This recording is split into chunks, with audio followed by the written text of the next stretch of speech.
جو آرمینیا کی طرف سے جنگ لڑی گئی وہ ایک ٹریڈیشنل بنیادوں پہ لڑی گئی، جس کے اندر جو ہے ان کے ٹینکس تھے، آرٹلری اور انفینٹری وغیرہ۔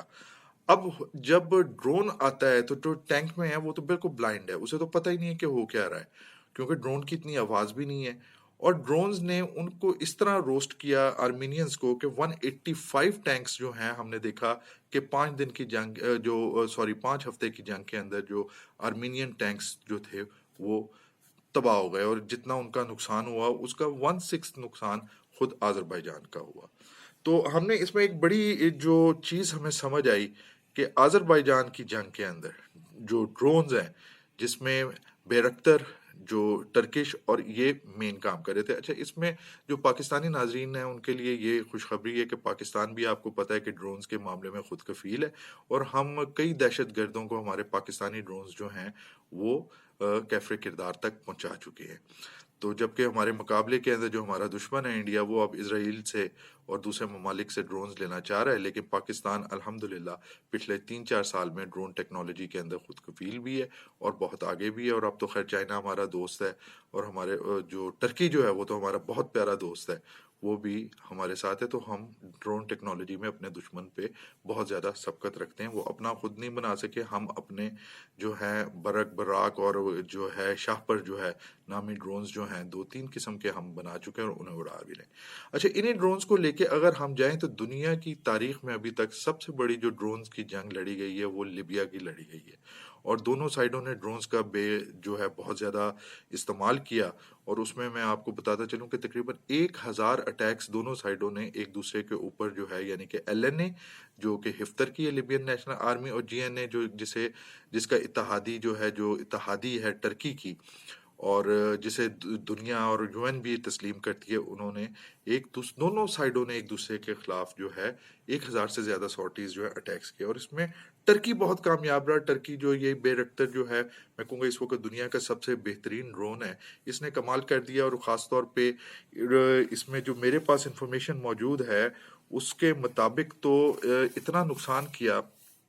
اس ڈرون نے کہ جفرا ایئر بیس پہ 2019 جولائی کی 2019 پہ جو ہفتر کی ایک بیس تھی اس کے اوپر اس نے جب ٹرکش ڈرونز نے حملہ کیا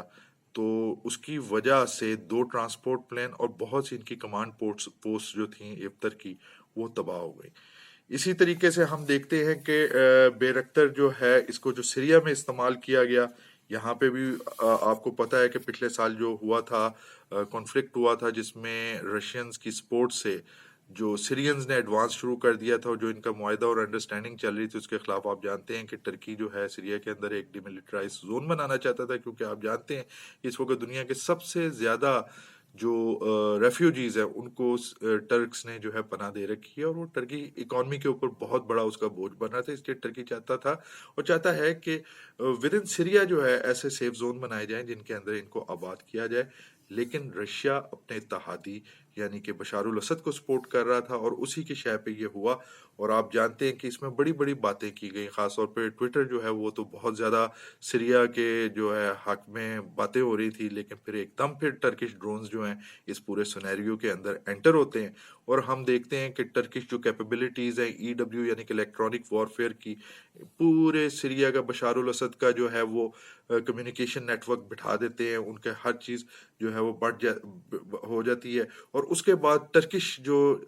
ہے کیا نام ہے ڈرونز جب سٹرائک کرتے ہیں تو کبھی کہیں پہ سیرین جنرل مارا جا رہا ہے، اور تقریباً جو اس وقت ٹرکس جو بیان کرتے ہیں کہ 3000 کے قریب ٹرکش اٹیک کے اندر، اس جھڑپ کے اندر جو ہے سیرین فوجی مارے گئے، اور اس کے علاوہ جو ہے 51 ٹینکس تباہ ہوئے، 8 ہیلی کاپٹر تباہ کیے، 3 ڈرون اور 3 جیٹ جو ہیں وہ گرائے۔ اور آپ جانتے ہیں سوچی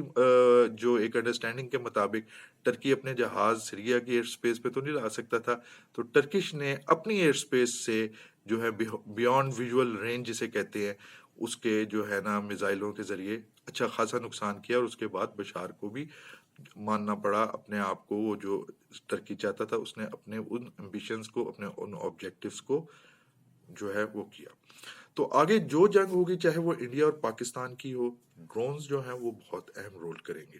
اور آپ سوچیں کہ انڈیا کتنا بڑا ملک ہے اور کتنی بڑی اس کی آرمی ہے، یعنی کہ 12 لاکھ کے قریب اس کے فوجی ہیں، جن میں سے 8 لاکھ تو خیر بیٹھے ہوئے ہیں کشمیر کے اندر، کشمیریوں کی آزادی کی جو ایک رائٹ ہے اس کو دبانے کے لیے، لیکن ناکام ہو رہے ہیں۔ تو پاکستانی ڈرونز کس طریقے سے شکار کریں گے، یہ آپ ویژولائز کر سکتے ہیں، جس طرح آذربائیجان کے اندر، آذربائیجان اور آرمینیا کی جنگ کے اندر آرمینینز کے ٹینکس کا شکار کیا، تو وہی اگر خدا نہ خواستہ پاکستان انڈیا کی جنگ ہوتی ہے تو وہی ایک منظر دوبارہ ہمیں نظر آئے گا۔ اس کے علاوہ ایک اور میں آپ کو بڑی خبر آج پورے عالمی میڈیا پہ قائم رہی کہ چائنا نے لداخ کے اندر جو ہے پہلا جو ہے مائکرو ویو جو ہے ویپن یوز کیا 28 تاریخ کو، کیونکہ انڈینز جو ہے وہ دوستی اور نیگوسیشن کے یعنی کہ کور کے اندر جو ڈومینیٹنگ پوائنٹس پہ آ گئے، اور چائنیز جو ہیں وہ جانتے تھے کہ گولی ہم نے نہیں چلانی، کیونکہ چائنا نہیں چاہتا کہ آل آؤٹ جنگ ہو، جبکہ انڈیا بہانہ ڈھونڈ رہا تھا کیونکہ امریکہ کی شے تھی۔ تو وہاں پہ چائنیز ایک پروفیسر ہیں، ان کا نام ہے جن کون رونگ، اور یہ بیجنگ کے اندر ایک یونیورسٹی میں پڑھاتے ہیں۔ تو ان کے لیکچر کے مطابق چائنا نے پہلی دفعہ جو ہے یوز کیا مائکرو ویو ویپن، جس کی وجہ سے 15 منٹ کے اندر اندر جو آکوپائنگ فورسز ان ہائٹس پہ بیٹھی ہوئی تھیں، ان سپاہیوں کو الٹیاں آنی شروع ہو گئے، ان کے سر میں درد شروع ہو گیا، اور ان کو وہ وکیٹ کرنی پڑی، جو بعد میں چائنیز سولجرز نے وہاں پہ اپنا بیس بنا لی۔ تو دوستو جنگ چینج ہو رہی ہے،